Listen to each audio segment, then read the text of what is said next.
standard How form to for write an a circle of a equation. circle in standard form. Change this equation and rewrite it in that form. Right. The first thing that we do here, we will put the x's together.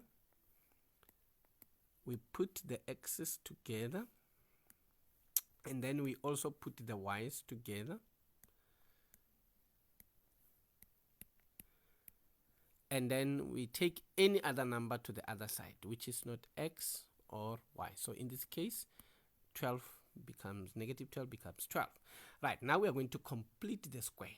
So completing the square in this first one, we are going to add, see yourself putting a plus there, add the coefficient of x, which is negative 4, divided by 2, and then square.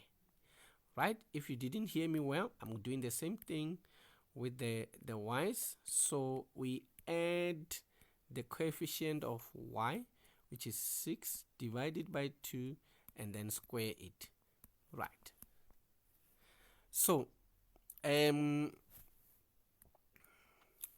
this, now we can even rewrite it. This is x squared minus 4x plus minus 4 over 2 is 2 squared is 4, and then plus this one is y squared plus 6y plus 6 over 2 is 3 squared is 9 equals to 12. So we have added the 4 and the 9. So what do we do on the left? We also do it on the right. Right, so now what we have here, x squared minus 4x plus 4 is now a perfect square.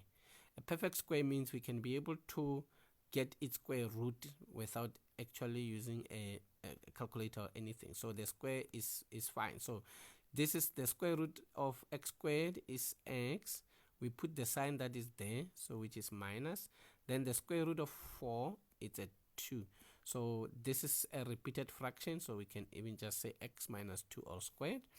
Same thing applies to the side of y. So we have the square root of y squared, which is y. We consider the sign there, which is plus, and then the square root of 9 is 3. So it's also a repeated fraction, so we can say squared. So this is 12 plus 4 plus 9, which is 25. Now this is the standard form.